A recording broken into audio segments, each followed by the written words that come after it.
AGS நண்பர்கள் எல்லாருக்கும் வணக்கம். இன்றைக்கி வந்து நம்ம என்ன பார்க்க போகிறோம்னு பார்த்தீங்கன்னா, நிதி ஆயோக் பார்த்தீங்கன்னா எஸ்டிஜி இண்டெக்ஸ் 2023-24 வந்து ரிலீஸ் பண்ணியிருக்காங்க. இந்த ரிப்போர்ட் பார்த்திங்கன்னா எது பேஸ் பண்ணி ரிலீஸ் பண்ணோன்னா, ஐநா பார்த்திங்கன்னா சஸ்டைனபிள் டெவலப்மெண்ட் க்ரோத் நிலை வளர் இலக்குகள் அப்படின்னு சொல்லிட்டு ஒரு 17 கோல்ஸ் வந்து வச்சுருக்காங்க. அது பார்த்திங்கன்னா 2030ஆம் ஆண்டுக்குள்ளே வந்து அடையணும்னு சொல்லிட்டு இந்த 17 டார்கெட் வந்து ஃபிக்ஸ் பண்ணியிருப்பாங்க. ஸோ இந்த 17 டார்கெட்டை பேஸ் பண்ணி தான் வந்து நமக்கு வந்து இந்த நிதி ஆயோக் வந்து இந்த அறிக்கையை வந்து வெளியிட்டிருப்பாங்க. சரிங்களா? அந்த 17 கோல்ஸ் வந்து என்னென்னு இங்கே கொடுத்துருக்கும் பாருங்கள். தமிழ் மீடியம் ஸ்டூடெண்ட்ஸ் அப்படியே ஒன்ஸ் பாஸ் பண்ணி பாருங்கள். ஸோ இங்கிலீஷ் மீடியம் ஸ்டூடெண்ட்ஸும் ஒன்ஸ் அப்படியே நீங்கள் பாஸ் பண்ணி பார்த்துக்கோங்க. இந்த 17 கோல்ஸ் இருக்குங்க இல்லையா, இதில் வந்து ஒவ்வொரு கோல்ஸில் வந்து ஸோ எந்தெந்த ஸ்டேட் வந்து ஃபஸ்ட்டில் இருக்குது, அதில் வந்து எந்தெந்த ஸ்டேட் லாஸ்ட்டில் இருக்குது, அதில் வந்து தமிழ்நாடு வந்து எந்த பொசிஷனில் இருக்குது, அப்படி தான் வந்து இந்த வீடியோஸ் ஃபுல்லாக பார்க்க போகிறோம். இது பார்த்தீங்கன்னா கண்டிப்பாக வந்து கரண்ட் அஃபேர்ஸில் கேட்குறதுக்கு நிறைய சான்சஸ் இருக்குது. ப்ளஸ் வந்து நீங்கள் மெயின்ஸ் எக்ஸாம்ஸ் ப்ரிப்ரேஷன் ஸ்டார்ட் பண்ணிங்கன்னா கண்டிப்பாக அதிலேருந்து மெயின்ஸ் எக்ஸாம்ஸ்க்கு வந்து கொஸ்டின்ஸ் வந்து நம்ம எக்ஸ்பெக்ட் பண்ணலாம். ஏன்னா இப்போ தான் வந்து ரிலீஸ் பண்ணியிருக்காங்க. கண்டிப்பாக மெயின்ஸ் எக்ஸாம்ஸ்க்கு இதிலேருந்து கொஸ்டின்ஸ் வர்றதுக்கு நிறைய பாசிபிலிட்டிஸ் இருக்குது. சரி வாங்க, நம்ம ஒவ்வொரு கோல்ஸில் வந்து ஸோ எந்தெந்த ஸ்டேட் ஃபஸ்ட்டில் இருக்குது, செகண்டில் இருக்குது, ஸோ லாஸ்ட்டில் இருக்குது, அதில் வந்து தமிழ்நாடு வந்து எந்த பொசிஷனில் இருக்குது அப்படின்னு சொல்லிட்டு நம்ம பார்க்கலாம். இது வந்து எப்படி கால்குலேட் பண்ணுவோன்னு பார்த்தீங்கன்னா, ஸோ 100க்கு எவ்வளோ மதிப்பெண்கள் வந்து எடுக்கிறாங்க, ஸோ அதை பேஸ் பண்ணி தான் வந்து ரேங்க் ரிலீஸ் பண்ணியிருப்பாங்க. ஃபஸ்ட்டு பாருங்கள், ஸோ வறுமை ஒழிப்பு நோ பாவர்ட்டி.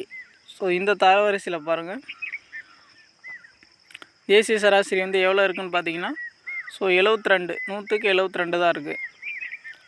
வறுமை ஒழிப்பில் வந்து சிறப்பாக செயல்படும் மாநிலங்கள் பார்த்திங்கன்னா, முதல் 2 இடத்துல வந்து எந்த மாநிலம் இருக்குதுன்னு பார்த்தீங்கன்னா, ஸோ தமிழ்நாடு வந்து ஃபஸ்ட் ப்ளேஸில் இருக்குது, தெலுங்கானா வந்து செகண்ட் ப்ளேஸில் இருக்குது. ஸோ இந்த வீடியோஸ் வந்து பார்க்குறீங்கன்னா செப்பரேட்டாக நோட் போட்டு எழுதி வச்சுக்கோங்க. மெயினாக வந்து தமிழ்நாடு வந்து எந்த ப்ளேஸில் இருக்குன்ட்டு கரெக்டாக நோட் பண்ணி வச்சுக்கோங்க. ஸோ வறுமை ஒழிப்பில் ஸோ கடைசியாக இருக்கிற 2 மாநிலங்கள் எதுன்னு பார்த்தீங்கன்னா, பீகார், அருணாச்சல பிரதேசம். இந்த ப்ராக்கெட்டில் போட்டு கொடுத்துருக்குங்க இல்லையா, அது வந்து 100க்கு எவ்வளோ மதிப்பெண்கள் பெற்றிருக்காங்க ஸோ அப்படின்னு கொடுத்துருக்கேன். வறுமை ஒழிப்பில் வந்து சிறப்பாக செயல்படும் யூனியன் பிரதேசத்தில் வந்து எது ஃபஸ்ட் இடத்துல இருக்குதுன்னு பார்த்தீங்கன்னா, தாத்ரா, நாகர் ஹவேலி மற்றும் டாமன் மற்றும் டையூ. ஸோ கடைசி இடத்துல வந்து எது இருக்குதுன்னு பார்த்தீங்கன்னா, இப்போ பாண்டிச்சேரி இருக்குது. இந்த வீடியோஸில் இருக்க டேட்டாஸ்லாம் வந்து நல்லா நோட் பண்ணி வச்சுக்கோங்க. கண்டிப்பாக வந்து நமக்கு கரண்ட் அஃபேர்ஸ்க்கு வந்து யூஸ் ஆகும். வறுமை ஒழிப்பில் வந்து தேசிய சராசரி வந்து எவ்வளோ இருக்குதுன்னு பாருங்கள். 14.96% இருக்குது. வறுமை ஒழிப்பில் வந்து தேசிய சராசரி வந்து 14.96% இருக்குது. வறுமை ஒழிப்பில் வந்து தமிழ்நாட்டோட சதவீதம் எவ்வளோ இருக்குதுன்னு பார்த்தீங்கன்னா 2.20% தான் இருக்குது.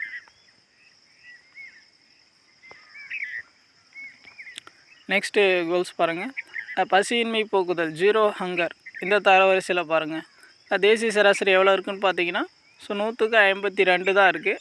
ஸோ இந்த பசியின்மை போக்குதல் அதில் முதல் 2 இடத்துல எந்த மாநிலம் இருக்குதுன்னு பார்த்தீங்கன்னா, ஸோ கேரளாவும் பஞ்சாபும் வந்து ஃபஸ்ட்டு 2 இடத்துல இருக்குது. இதில் வந்து தமிழ்நாடு வந்து எந்த இடத்துல இருக்குதுன்னு பார்த்தீங்கன்னா 6வது ப்ளேஸில் இருக்குது. பசியின்மை போக்குதலில் வந்து கடைசி 2 இடம் பெற்ற மாநிலங்கள் பாருங்கள், பீகார், ஜார்க்கண்ட். அடுத்தது பாருங்கள், எந்த யூனியன் பிரதேசம் வந்து ஃபஸ்ட்டில் இருக்குதுன்னு பார்த்தீங்கன்னா பாண்டிச்சேரி தான் வந்து ஃபஸ்ட்டில் இருக்குது. லாஸ்ட்டில் எது இருக்குதுன்னு பார்த்தீங்கன்னா தாதர், நாகர் ஹவேலி மற்றும் டாமன் டையூ.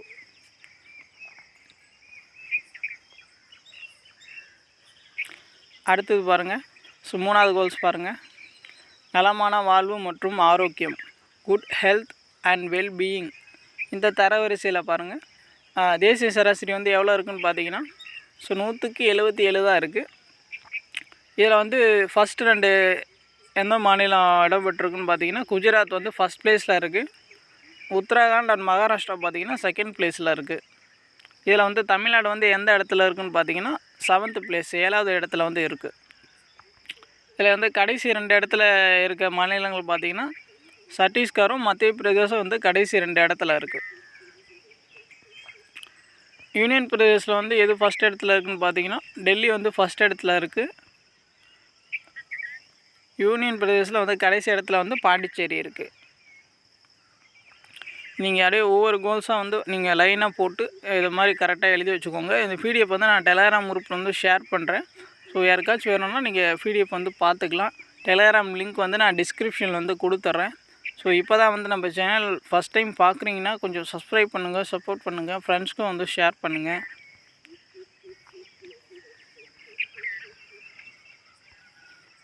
அடுத்தது பாருங்கள், தரமான கல்வி, குவாலிட்டி எஜுகேஷன்ஸ். கல்வி கொடுக்குறோம் இல்லையா? ஸோ கல்வி வழங்குதல், தரமான கல்வி கொடுக்குறதுல வந்து தேசிய சராசரி வந்து எவ்வளோ இருக்குதுன்னு பார்த்தீங்கன்னா 61 தான் இருக்குது. தரமான கல்வியை வழங்கும் மாநிலங்கள் பட்டியலில் வந்து முதல் இடத்துல எது இருக்குதுன்னு பார்த்தீங்கன்னா கேரளா தான் இருக்குது. செகண்ட் இடத்துல பார்த்தீங்கன்னா ஹரியானா மற்றும் இமாச்சல் பிரதேசம். இவங்க 2 ஸ்டேட்டு தான் வந்து செகண்ட் இடத்துல இருக்காங்க.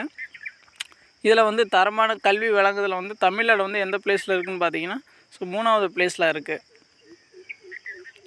இப்போது தரமான கல்வி வழங்குதலில் வந்து கடைசி 2 இடத்துல இருக்க மாநிலங்கள் பார்த்திங்கன்னா பீகாரும் ஒடிசாவும் இருக்குது. யூனியன் பிரதேசத்தில் பாருங்கள் எது ஃபஸ்ட்டில் இருக்குதுன்னு பார்த்தீங்கன்னா டெல்லி வந்து ஃபஸ்ட் இடத்துல இருக்குது. கடைசி இடத்துல பார்த்திங்கன்னா லடாக் இருக்குது. இப்போது நாட்டோட உயர்கல்வி சேர்க்கை விகிதம் இருக்கு இல்லையா? ஸோ அதோட தேசிய சராசரி வந்து எவ்வளோன்னு பார்த்தீங்கன்னா 28.40%. கரெக்டாக நோட் பண்ணி வச்சுக்கோங்க. நாட்டோட உயர்கல்வி சேர்க்கை விகிதம் வந்து எத்தனை சதவீதமாக இருக்குதுன்னா 28.40% இருக்குது. தமிழ்நாட்டோட உயர்கல்வி சேர்க்கை சதவீதம் வந்து எவ்வளோ இருக்குதுன்னு பார்த்தீங்கன்னா 47% இருக்குது. கரெக்டாக நோட் பண்ணி வச்சுக்கோங்க. இந்த டேட்டா வந்து ரொம்ப இம்பார்ட்டன்ட். தமிழ்நாட்டோட உயர்கல்வி சேர்க்கை விகிதம் வந்து 47% இருக்குது.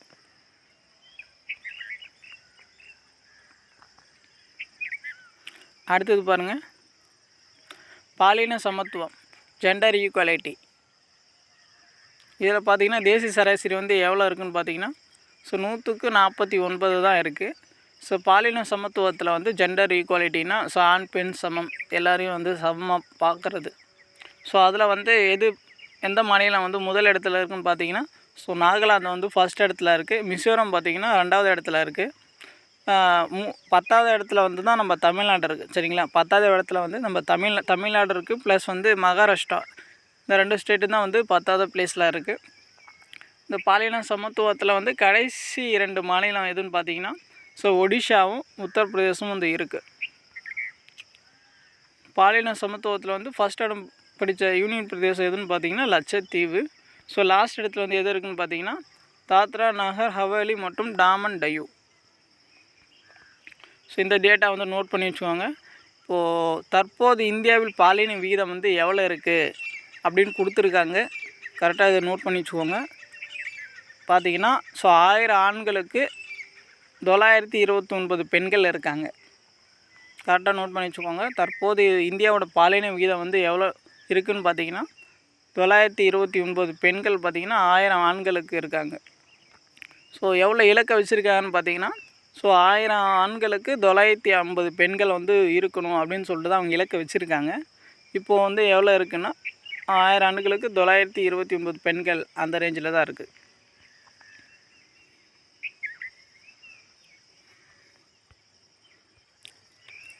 அடுத்த கோல் பாருங்கள், தூய குடிநீர் மற்றும் சுகாதாரம், clean water and sanitation. So இந்த இதில் பாருங்கள் தேசிய சராசரி வந்து எவ்வளோ இருக்குதுன்னு பார்த்தீங்கன்னா 189 இருக்குது. ஸோ சுத்தமான குடிநீர் ப்ளஸ் வந்து சுகாதாரம் வழங்குதலில் வந்து ஸோ எந்த மாநிலங்கள் வந்து முதல் 2 இடத்துல இருக்குதுன்னு பார்த்தீங்கன்னா ஸோ கோவா வந்து ஃபஸ்ட் ப்ளேஸில் இருக்குது.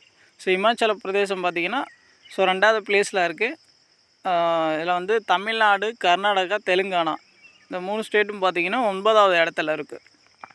கடைசி இடத்த எது இருக்குதுன்னு பார்த்தீங்கன்னா ராஜஸ்தான் மாநிலம் வந்து கடைசி இடத்துல இருக்குது.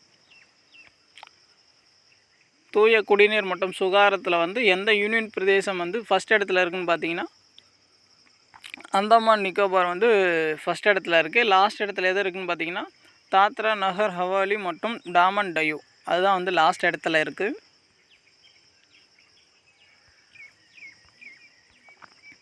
அடுத்தது பாருங்கள்,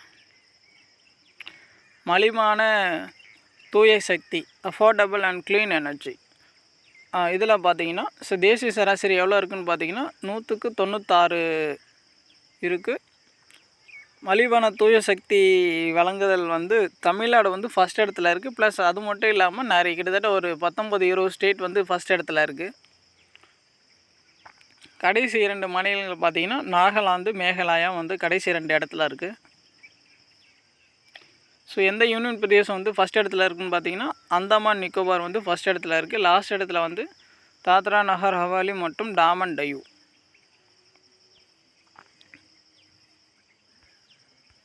அடுத்தது பாருங்கள், மானமிகு வேலை மற்றும் பொருளாதார வளர்ச்சி, டீசன்ட் ஒர்க் அண்ட் எக்கனாமிக். இந்த பொருளாதார வளர்ச்சியில் வந்து எந்தெந்த பிளேஸில் இருக்குதுன்னு கொடுத்துருக்கேன். அது வந்து நல்லா நோட் பண்ணி வச்சுக்கோங்க. இதில் பார்த்திங்கன்னா தேசிய சராசரி எவ்வளோ இருக்குதுன்னு பார்த்தீங்கன்னா 100க்கு 68 இருக்குது. ஸோ இந்த பொருளாதார வளர்ச்சியில் வந்து முதல் 2 இடத்துல எது இருக்குதுன்னு பார்த்தீங்கன்னா இமாச்சல் பிரதேசம் வந்து ஃபஸ்ட் பிளேஸில் இருக்குது. கர்நாடகா வந்து செகண்ட் பிளேஸில் இருக்குது. தமிழ்நாடும் மிசோரமும் பார்த்திங்கன்னா 4th பிளேஸில் இருக்குது. இது கரெக்டாக நோட் பண்ணி வச்சுக்கோங்க. பொருளாதார வளர்ச்சியில் வந்து நிதி ஆயோக் அறிக்கைப்படி பொருளாதார வளர்ச்சியில் வந்து தமிழ்நாடு வந்து எந்த பிளேஸில் இருக்குதுன்னு கேட்டாங்கன்னா 4th பிளேஸில் இருக்குது. ஸோ கடைசி 2 இடத்துல எது இருக்குதுன்னு பார்த்தீங்கன்னா பீகார் மாநிலமும் மேகாலயா மாநிலமும் வந்து கடைசி 2 இடத்துல இருக்குது. இதில் வந்து எந்த யூனியன் பிரதேசம் வந்து ஃபஸ்ட் இடத்துல இருக்குதுன்னு பார்த்தீங்கன்னா லடாக் வந்து ஃபஸ்ட் இடத்துல இருக்குது. ஸோ கடைசியில் வந்து டெல்லி வந்து கடைசி இடத்துல இருக்குது.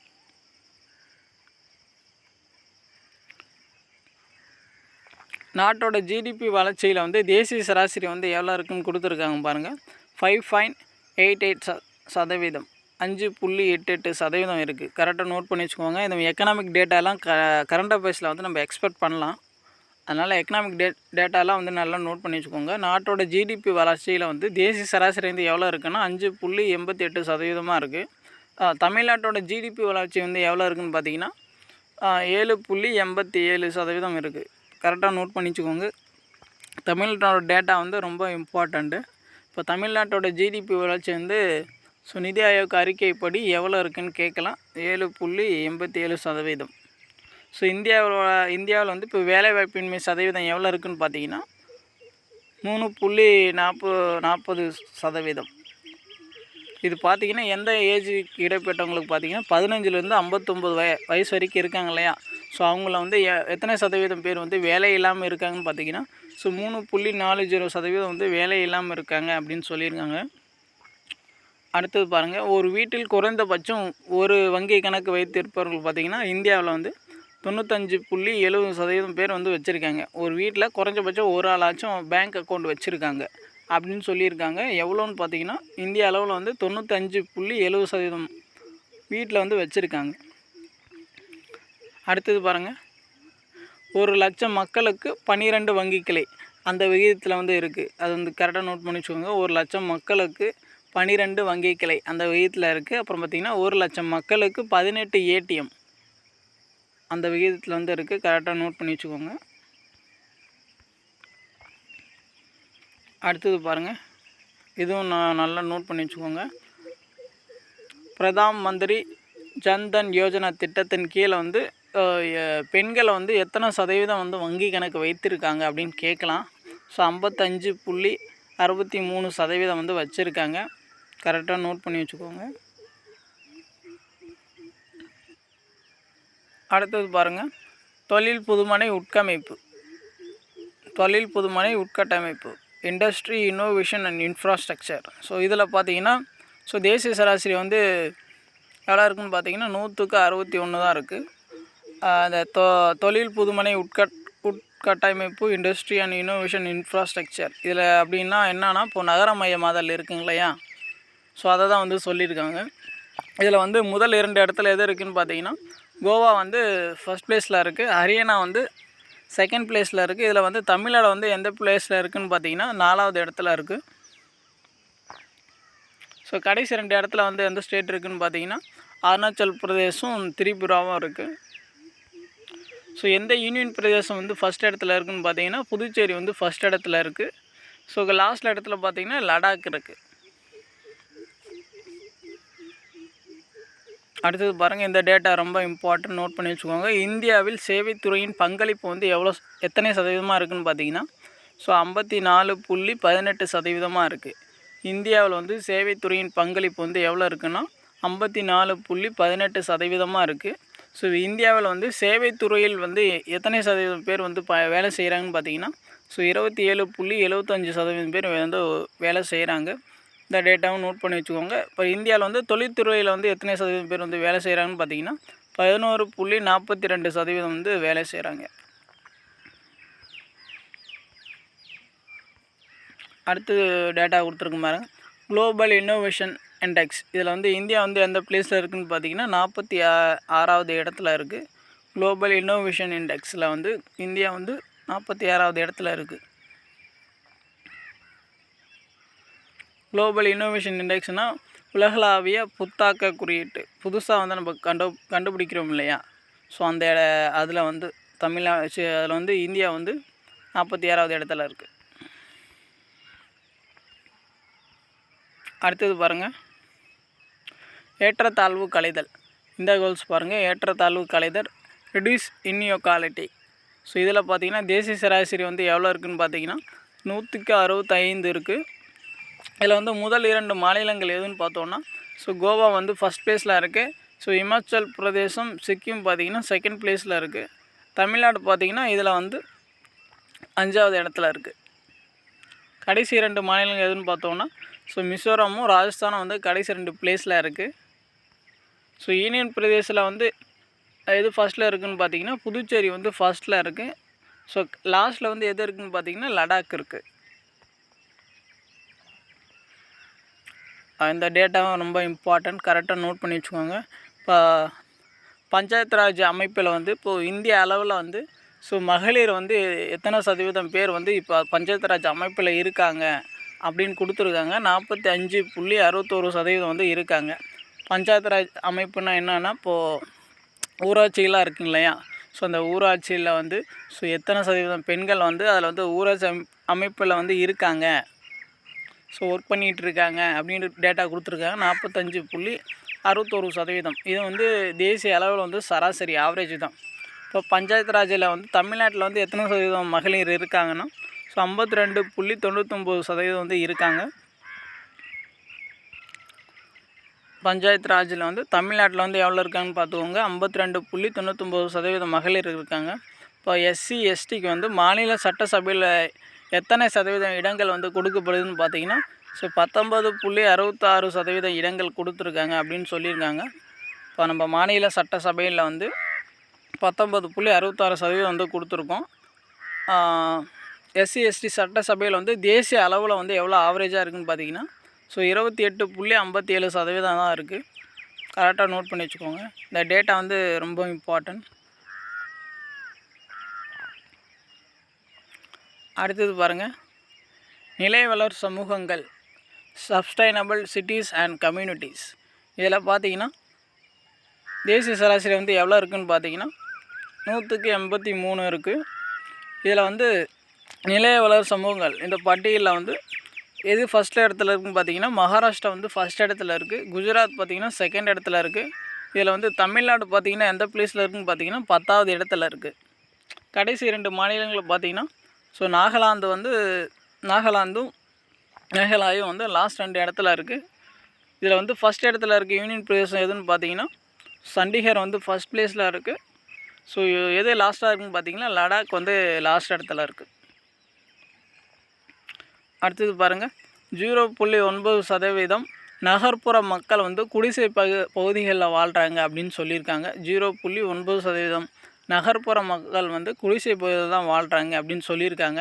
இப்போது நகர்ப்புறத்தில் வந்து சாலை விபத்து பார்த்திங்கன்னா எந்த ரேஷியோவில் இருக்குன்னா, ஸோ 1,00,013 பேருக்கு வந்து சாலை விபத்து ஏற்படுகிறது அப்படின்னு சொல்லியிருக்காங்க. ஸோ நகர்ப்புறத்தில் வந்து சாலை விபத்து வந்து எந்த ரேஞ்சில் இருக்குன்னா 1,00,013 பேர் வந்து ஆக்சிடெண்ட் ஆகிறாங்க அப்படின்னு சொல்லி கொடுத்துருக்காங்க. அடுத்தது பாருங்கள், உருவாகும் திடக்கழிவில் வந்து ஸோ 78.46% திடக்கழிவு பார்த்திங்கன்னா நகராட்சியில் தான் உருவாகுது அப்படின்னு சொல்லியிருக்காங்க.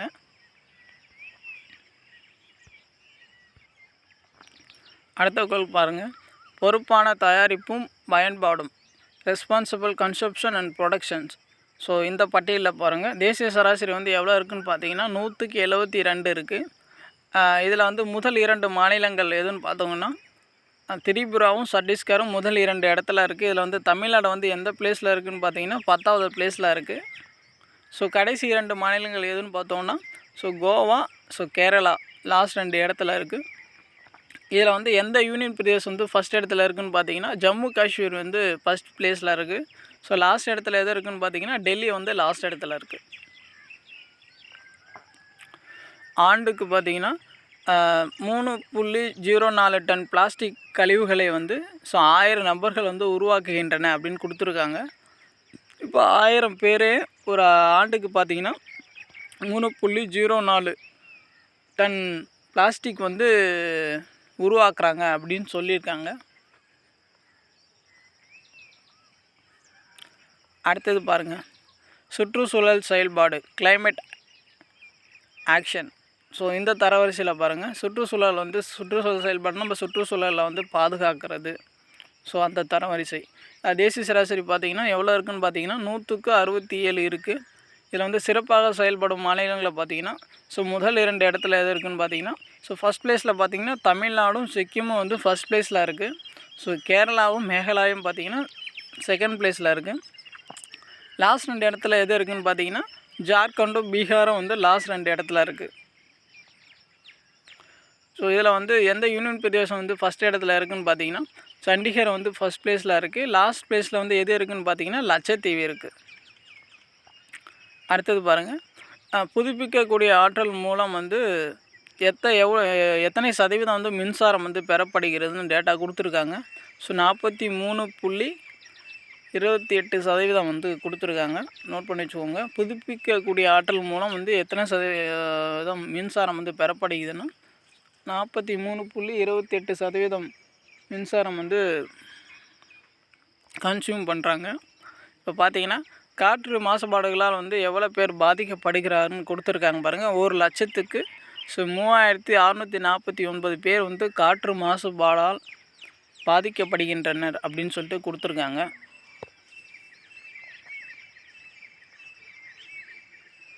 அடுத்தது பாருங்கள், நீர்வாழ் உயிரினங்கள் லைஃப் பிலோ வாட்டர். இந்த நீர்வாழ் உயிரினங்கள் இந்த பாதுகாக்கிறது அந்த தரவரிசை இது பார்த்திங்கன்னா ஒன்லி இப்போ கடலோர மாநிலங்கள் இருக்குங்க இல்லையா, அந்த மாநிலங்களுக்கு மட்டும்தான் வந்து கணக்கு எடுப்பாங்க. இந்திய அளவில் வந்து எல்லா மாநிலத்தையும் வந்து கணக்கு எடுக்க மாட்டாங்க. கடலோரமாக இருக்கிற மாநிலங்கள் மட்டும் தான் வந்து சர்வே எடுப்பாங்க. இதில் பார்த்திங்கன்னா நீர்வாழ் உயிரினங்கள் இந்த தரவரிசையில் பார்த்திங்கன்னா ஃபஸ்ட் பிளேஸில் வந்து எது இருக்குதுன்னு பார்த்தீங்கன்னா மேற்கு வங்கம் வந்து ஃபஸ்ட் பிளேஸில் இருக்குது. செகண்ட் பிளேஸில் வந்து எது இருக்குதுன்னு பார்த்தீங்கன்னா ஆந்திர பிரதேசம் இருக்குது. தமிழ்நாடு வந்து இந்த இடத்துல எந்த பிளேஸில் இருக்குதுன்னு பார்த்தீங்கன்னா 5th பிளேஸில் இருக்குது. குஜராத் பார்த்திங்கன்னா லாஸ்ட் பிளேஸில் இருக்குது. அடுத்தது பாருங்கள், புவிப்பரப்பில் இருந்து கடல் மட்டத்தின் அளவு உயரமாக உள்ள இடம் வந்து எங்கே இருக்குதுன்னு கேட்டிருக்காங்க. அது எங்கே இருக்குதுன்னு பார்த்தீங்கன்னா மேற்கு வங்கத்தில் தான் இருக்குது. இப்போ புவி பரப்பில் இருந்து கடல் மட்டத்தோட அளவு வந்து உயரமாக எங்கே இருக்குன்னா மேற்கு வங்கத்தில் இருக்குது. இப்போ புவி பரப்பில் இருந்து கடல் மட்டத்தோட அளவு வந்து குறைவாக வந்து எங்கே இருக்குதுன்னு பார்த்தீங்கன்னா மகாராஷ்டிராவில் இருக்குது.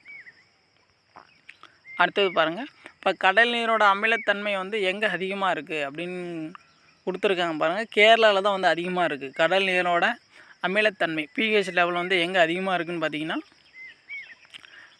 கேரளாவில் வந்து அதிகமாக இருக்குது. எவ்வளோ pH லெவலில் இருக்குதுன்னு பார்த்தீங்கன்னா 8.06 அவ்வளோ இருக்குது. அடுத்தது பாருங்கள், கடல் நீரின் அமிலத்தன்மை குறைவாக வந்து எங்கே இருக்குதுன்னு பார்த்தீங்கன்னா மேற்கு வங்கத்தில் இருக்குது. pH ரேஞ்ச் வந்து எவ்வளோ கொடுத்துருக்காங்க பாருங்கள், 7.85. கரெக்டாக நோட் பண்ணி வச்சுக்கோங்க.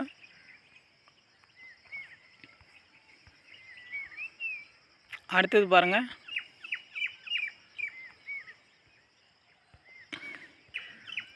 அடுத்தது வந்து நிலம் சார்ந்த வாழ்க்கை லைஃப் ஆன் லேண்ட். இந்த பட்டியலில் பாருங்கள் தேசிய சராசரி வந்து எவ்வளோ இருக்குதுன்னு பார்த்தீங்கன்னா 100க்கு 75 தான் இருக்குது. இதில் வந்து சிறப்பாக செயல்படும் முதல் 2 மாநிலங்கள் எதுன்னு பார்த்தோன்னா ஜார்க்கண்டும் திரிபுராவும் வந்து ஃபஸ்ட் பிளேஸில் இருக்குது. உத்தரகாண்ட் பார்த்திங்கன்னா செகண்ட் பிளேஸில் இருக்குது. இதில் வந்து தமிழ்நாடு வந்து எந்த பிளேஸில் இருக்குதுன்னு பார்த்தீங்கன்னா 14வது இடத்துல இருக்குது. மாநிலங்கள் வந்து கடைசி 2 இடத்துல வந்து எந்த மாநிலம் வந்து பெற்றிருக்குன்னா ராஜஸ்தானும் அப்புறம் பஞ்சாப் மற்றும் ஹரியானா லாஸ்ட்டு 2 பிளேஸில் இருக்குது. பார்த்திங்கன்னா இதில் வந்து எந்த யூனியன் பிரதேசம் வந்து ஃபஸ்ட் பிளேஸில் இருக்குதுன்னு பார்த்தீங்கன்னா தாத்ரா நகர் ஹவேலி மற்றும் டாமன் டையூ ஃபஸ்ட் பிளேஸில் இருக்குது. லாஸ்ட் இடத்துல வந்து லடாக் இருக்குது. அடுத்தது பாருங்கள், அமைதியும் நீதியும், piece justice strong institutions. So இந்த பட்டியலில் பார்த்தீங்கன்னா, இப்போ நம்ம நீதி வழங்குகிறோம் இல்லையா, மக்களுக்கு நீதி கிடைக்க செய்வதில் சிறப்பாக செயல்படும் மாநிலங்கள். ஸோ அதுதான் சரிங்களா. இதில் வந்து தேசிய சராசரி எவ்வளோ கொடுத்துருக்காங்கன்னு பார்த்தீங்கன்னா, ஸோ 100க்கு 74 தான் கொடுத்துருக்காங்க. சிறப்பாக செயல்படும் மாநிலங்கள் பார்த்தீங்கன்னா, ஃபஸ்ட் பிளேஸில் வந்து குஜராத் இருக்குது. செகண்ட் பிளேஸில் பார்த்தீங்கன்னா இமாச்சல் பிரதேசம் வந்து இருக்குது. தமிழ்நாடு வந்து எந்த இடத்துல இருக்குதுன்னு பார்த்தீங்கன்னா 9வது இடத்துல இருக்குது. ஸோ கடைசி 2 இடத்துல வந்து எந்த மாநிலம் இருக்குதுன்னு பார்த்தீங்கன்னா ஜார்க்கண்டும் ஒடிசாவும் வந்து லாஸ்ட் 2 பிளேஸில் இருக்குது. ஸோ எந்த யூனியன் பிரதேசம் வந்து ஃபஸ்ட் பிளேஸில் இருக்குதுன்னு பார்த்தீங்கன்னா லடாக் வந்து ஃபஸ்ட் பிளேஸில் இருக்குது. ஸோ எது லாஸ்ட்டில் இருக்குதுன்னு பார்த்தீங்கன்னா டெல்லி வந்து லாஸ்ட்டில் இருக்குது. இப்போ பார்த்தீங்கன்னா இப்போ 1 லட்சம் மக்கள் தொகையில் வந்து 2 பேர் வந்து கொலை செய்யப்படுகின்றனர் அப்படின்னு சொல்லிட்டு ரிப்போர்ட் கொடுத்துருக்காங்க. இப்போ 1 லட்சத்தில் வந்து 2 பேர் வந்து கொலை செய்யப்படுறாங்க அப்படின்னு சொல்லிட்டு ரிப்போர்ட் கொடுத்துருக்காங்க. ஸோ அடுத்தது பாருங்கள், இந்தியாவில் ஆதார அடையாள அட்டை வைத்திருப்பவர் வந்து எத்தனை சதவீதம் பார்த்தீங்கன்னா 95.47% பேர் வந்து இந்தியாவில் வந்து ஆதார அட்டை வந்து ப்ராப்பராக வச்சுருக்காங்க அப்படின்னு சொல்லிட்டு சொல்லியிருக்காங்க. ஸோ எவ்வளோன்னு பார்த்துக்கோங்க, 95.47%. அடுத்தது பாருங்கள், இப்போ 1 லட்சம் குழந்தைகள் வந்து 19 குழந்தைகள் வந்து காணாமல் போகிறாங்க அப்படின்னு சொல்லிட்டு டேட்டா கொடுத்துருக்காங்க. இப்போ 1 லட்சம் குழந்தைகளில் 19 குழந்தைகள் வந்து காணாமல் போகிறாங்க, சைல்டு மிஸ்ஸிங். அடுத்தது பாருங்கள், 1 லட்சத்தில் வந்து கிட்டத்தட்ட பார்த்திங்கன்னா 37 குழந்தை புகார்கள் வந்து பதிவாகுது அப்படின்னு சொல்கிறாங்க. இப்போ 1 லட்சம் மக்கள் தொகையில் வந்து குறைந்தபட்சம் வந்து 37 குழந்தை புகார்கள் வந்து பதிவாகிறது அப்படின்ற மாதிரி சொல்லியிருக்காங்க. அடுத்தது பாருங்கள், 1 லட்சம் மக்களுக்கு 2 நீதிமன்றம். ஸோ இந்த விகிதத்தில் வந்து இருக்குது அப்படின்னு சொல்லியிருக்காங்க. 1 லட்சம் மக்களுக்கு வந்து 2 நீதிமன்றங்கள் இருக்குது அப்படின்ற விகிதத்தில் வந்து சொல்லியிருக்காங்க. அவ்வளோதான். இப்போது நிதி ஆயோக் பார்த்தீங்கன்னா இப்போது ஐநா வந்து 17 கோல்ஸ் வச்சுருக்காங்க இல்லையா. ஸோ இப்போது நிதி ஆயோக் ரிப்போர்ட் ரிலீஸ் பண்ணது பார்த்திங்கன்னா 16 கோல்ஸுக்கு மட்டும் தான் வந்து ரிப்போர்ட் வந்து ரிலீஸ் பண்ணியிருக்காங்க. ஸோ முடிஞ்ச அளவுக்கு வந்து நான் கலெக்ட் பண்ணி இம்பார்ட்டன்ட் டேட்டாஸ் வந்து ஹிண்ட்ஸ் மாதிரி சிம்பிளாக கொடுத்துட்டேன். பட் மெயின்ஸ் லெவலுக்கு வந்து நான் எதுவுமே கொடுக்கல. ஸோ இது மட்டும் இப்போதைக்கு கரண்ட் அஃபேர்ஸ்க்கு வந்து பார்த்துக்கோங்க. உங்களுக்கு மெயின்ஸ் லெவலுக்கு வந்து நான் லேட்டராக ஒவ்வொரு டாபிக் வைஸ் வந்து நான் கொடுத்துட்றேன். நீங்கள் இப்போ தான் வந்து நம்ம சேனல் பார்க்குறீங்கன்னா ஃபஸ்ட்டு வந்து கொஞ்சம் சப்ஸ்கிரைப் பண்ணுங்கள், சப்போர்ட் பண்ணுங்கள், ஃப்ரெண்ட்ஸ்க்கு வந்து ஷேர் பண்ணுங்கள். ஏதாச்சும் டவுட், ஏதாச்சும் ஃபீட்பேக் இருந்தால் நீங்கள் வந்து கமெண்ட்ஸ் பண்ணுங்கள், நான் வந்து ரெஸ்பான்ஸ் பண்ணுறேன். ஸோ இந்த பிடிஎஃப் பார்த்தீங்கன்னா நான் டெலகிராம் குரூப்பில் வந்து ஷேர் பண்ணுறேன்.